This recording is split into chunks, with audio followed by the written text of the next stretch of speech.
My name's Kyle. I'm the red paperclip guy. But before I get started on that story, I want to draw attention to this slide behind me. On the beginning of every TED video out there, the what it's called, the screenshot that precedes the video, everyone's standing like this.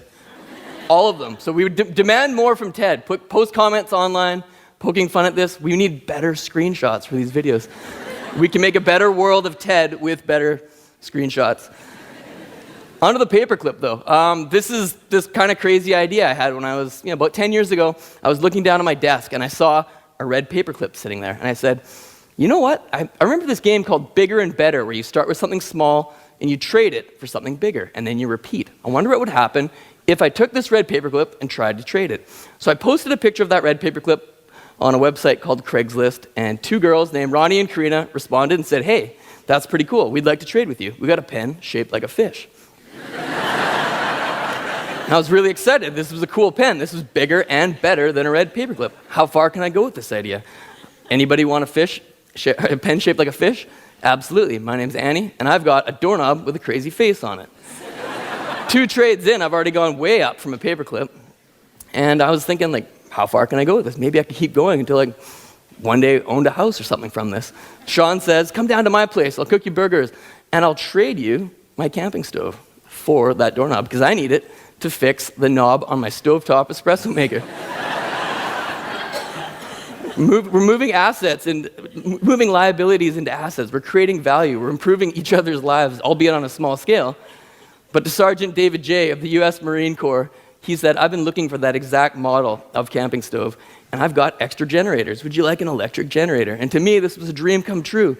An electric generator. Finally, my teenage dreams of being able to create power were realized. And unfortunately, most people on the internet didn't suffer from a blackout. They didn't need power. So my trading for bigger and better things that I thought had value turned into a liability. And it took me several weeks to be able to trade this, but I actually found another person just recently out of his teenage years who did want to create power with this generator.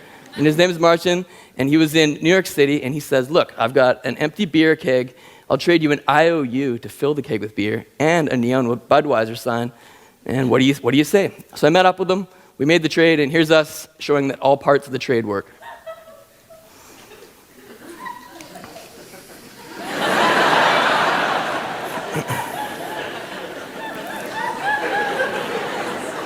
I rebranded the mishmash of IOU beer keg and neon Budweiser sign and called it an instant party. Does anybody out there want a party? My name is Michel Barrette. I'm a famous radio and TV personality in the province of Quebec, and I want to make a trade with you. Absolutely, Michel, what do you have to trade? I'll trade you my worst snowmobile. I was intrigued just by the idea of somebody's worst snowmobile. It implied that he had not only had more than one snowmobile, but he was kind of cheeky and willing to prove to me that, I've got better ones, but I'll trade you my worst. I was really happy to trade with him. He was a great guy, and it was a pretty nice snowmobile. Seeing how it was the middle of winter in Canada, and it was very cold, and it was the kind of thing where a snowmobile at that time of year had more value than in the summer, a snowmobile magazine called Snow Riders West called me up and said, hey, we would like to offer you 2 trips for 2 to the Canadian Rockies in exchange for that snowmobile. It'll probably give our magazine some publicity, and who doesn't want to go to the Rockies at this time of year? I said yes, and I said, all right, what's the catch? And they said, the catch is you can come to the Rockies, but you can't come to the town of Yahk in British Columbia. And I said, all right, well, I got to find a loophole around this. So we decided to kind of blackmail a national news organization. It's a really long story, but what ended up happening was I got on TV wearing the logo for the shirt I was wearing. It was called Cintas, the uniform company. And it was just sort of an inside joke. My cousin's husband had given me this shirt. An even longer story to explain the whole thing. However, the head honcho of that company saw me on TV with his corporate uniform on and said, wait a second, this is a huge liability to me, but it's also an opportunity. And we met up one night, and he says, I'd like to make you a trade. What do you say? And I think that's the perfect way we can work together without selling our souls to the corporate ownership devil. And he said, great, let's meet up. So we met up. He offered to trade this van for the trip for 2 to the Rockies. I drove the van to the Rockies. He flew, because the trip included that. And I wound up with this giant, huge machine, much bigger than a paperclip, arguably better, worse fuel mileage, but could transport a lot better things than just that. So I said, does anybody out there want to trade? And I realized bigger and better was just really getting bigger. But how could it get better? What was the opportunity here? And I realized that I'd been offered a recording contract, a piece of paper, a promise, an opportunity to someone who was good at music. Does anybody want to be a recording artist? So I traded the van for the recording contract with Brendan. He used it to drive around in his band, which was currently traveling around in 1988 Volkswagen Jetta. Moving up to the van really helped him out. I took the recording contract. Does anybody want to be a recording artist? And it turns out pretty much everyone in the world wants to record music. I was offered my soul from a soul singer, a pinky finger. Someone actually offered me their virginity, which is... I don't know what the legalities are. Needless to say, I said no because Jody said to me, look, I've got half a duplex in Phoenix, Arizona. Half of it's unrented. I'd like to trade you a year of free rent in my duplex for that. What do you say? I said yes. I went down there. We made the trade in front of the white picket fence, very Americana. And now I had a year of free rent. Her next door, it was one of her tenants actually, her next door neighbor, Leslie, found out about this and she says, I want that free rent. So she offered me up an afternoon with her boss. And at first I was kind of like, this sort of sucks, like, because I didn't know who her boss was. And then she sort of, I'll bring him out. And then I'm like, whoa, this is kind of weird. She brings out her boss's head. Her boss was Alice Cooper, because she worked at Alice Cooper's Town in Phoenix as the manager of the restaurant. So I was like, an afternoon with Alice Cooper, that's pretty amazing. What's it going to be worth? His tour manager called me up and says, we're on tour in Fargo, North Dakota. Why don't you come up, experience an afternoon with Alice Cooper, and see what it's like. And then after our afternoon, this happened live on stage.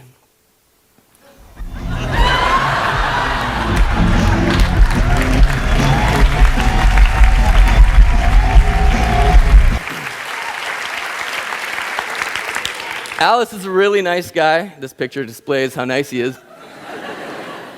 Look, it's great you're doing this. You're going to find an Italian billionaire who's a big Alice Cooper fan. He'll probably have several mansions. He'd easily trade you one of them.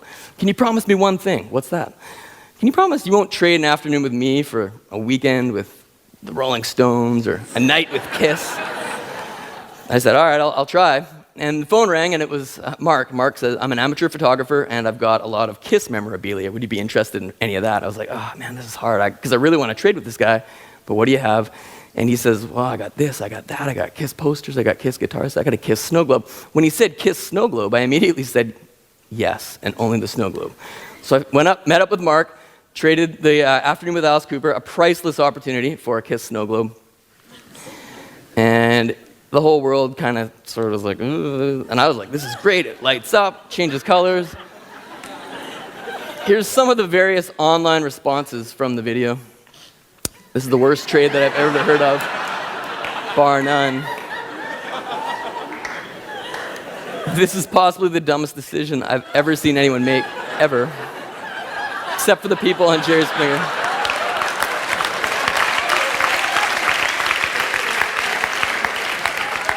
Other people were much more eloquent in their delivery.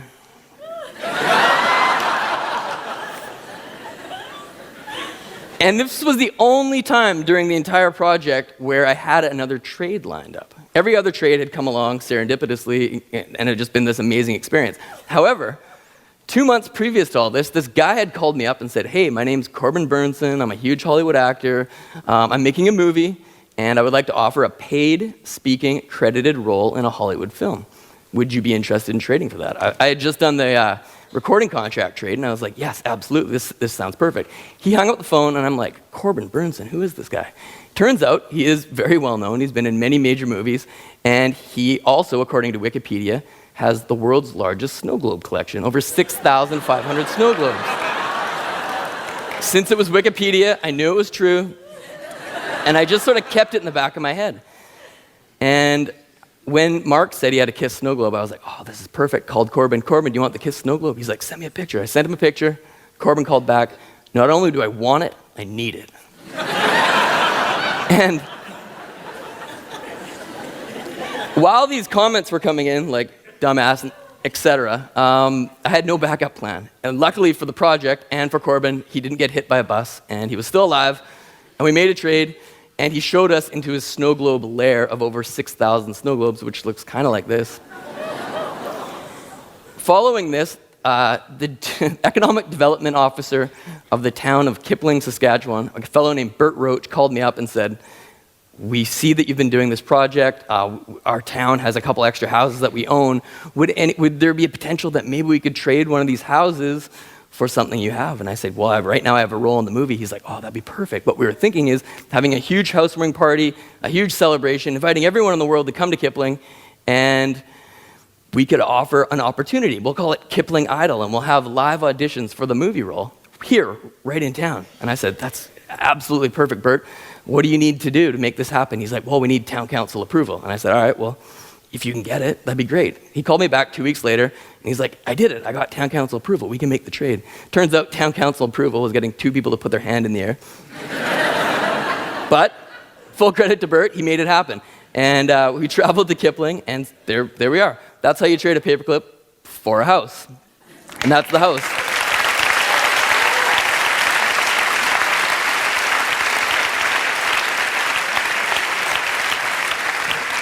The best part about this whole project, though, is fun making the trades for things. It's easier to tell the story with the objects, but it was the people behind it. And in Kipling, apparently they have Mounties that sign the deeds to house when you make the trade.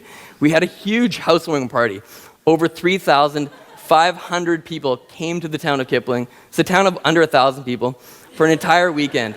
There was live auditions on stage, 500-600 people in the crowd, including the volunteer fire department, in a capacity 300-person building. So they let it slide, but it was an amazing, amazing experience.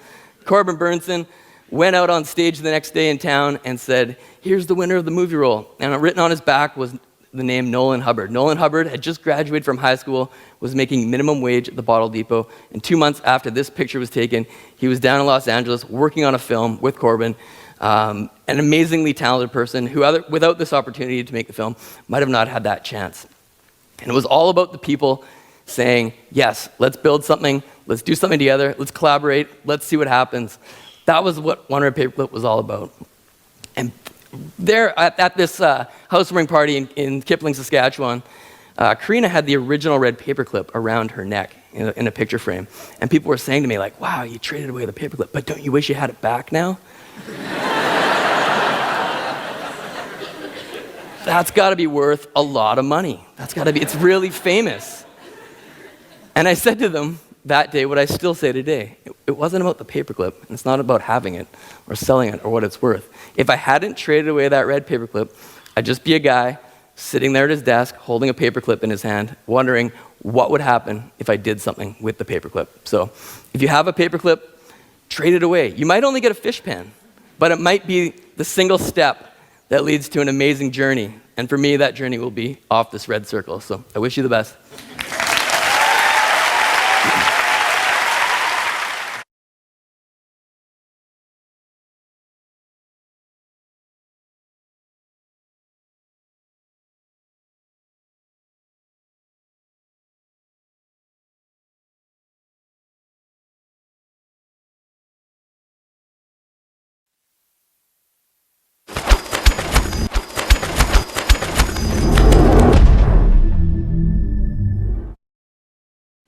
I recently completed an unsanctioned, unsupervised psychological experiment on my children.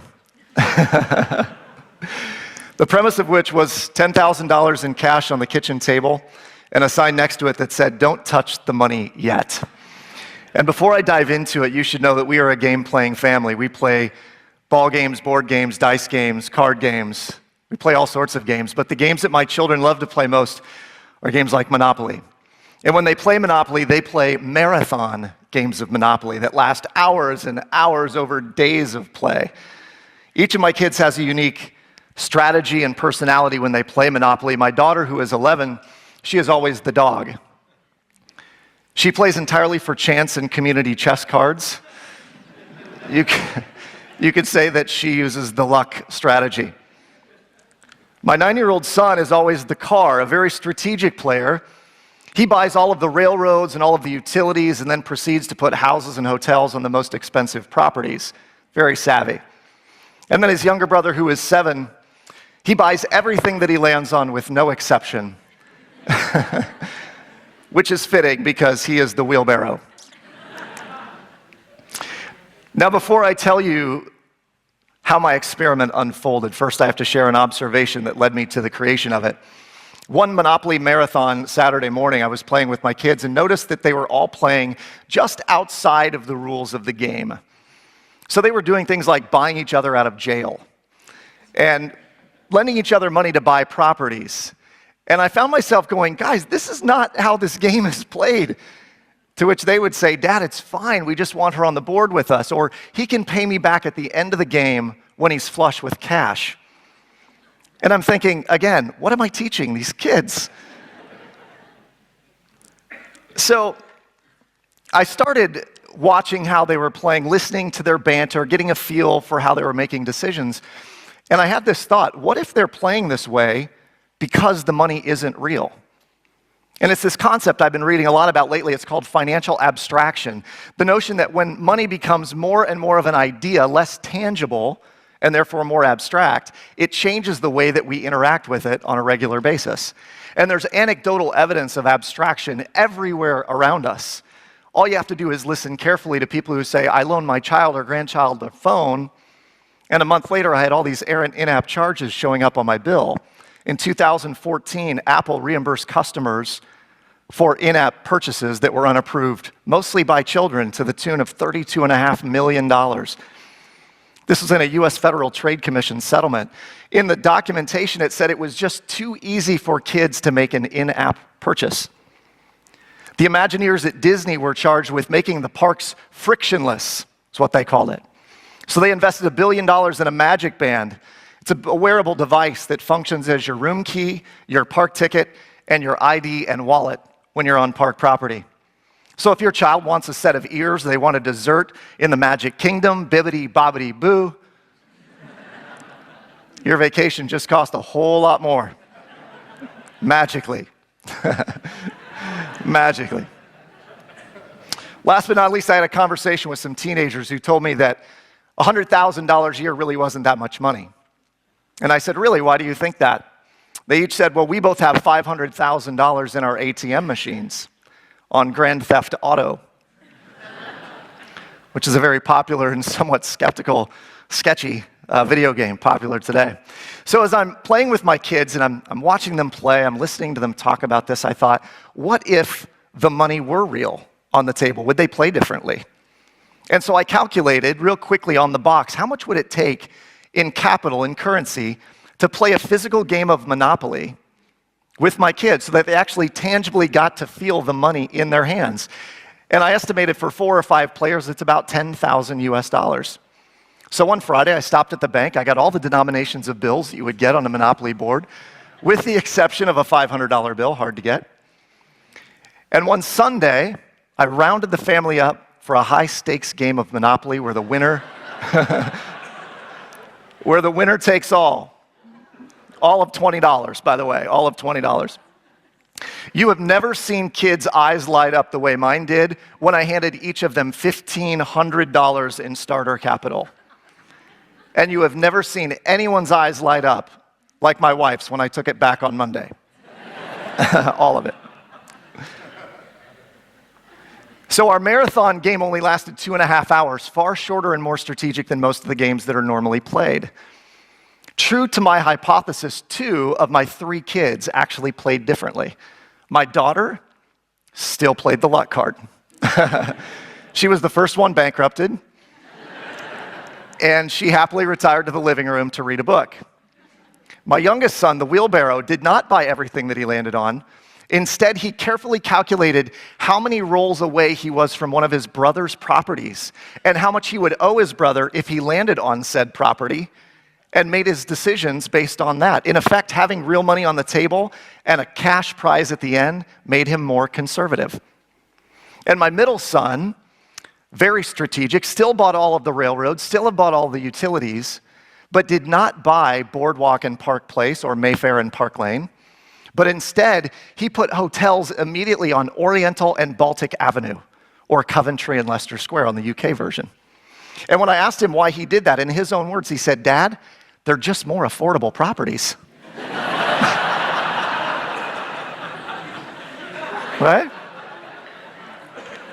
At which point, I cried a tear of pride. So he got it. In the end, my son finished with 28 properties, more cash than he'd ever seen in his entire life and held, and he now knows the meaning of the phrase, making it rain.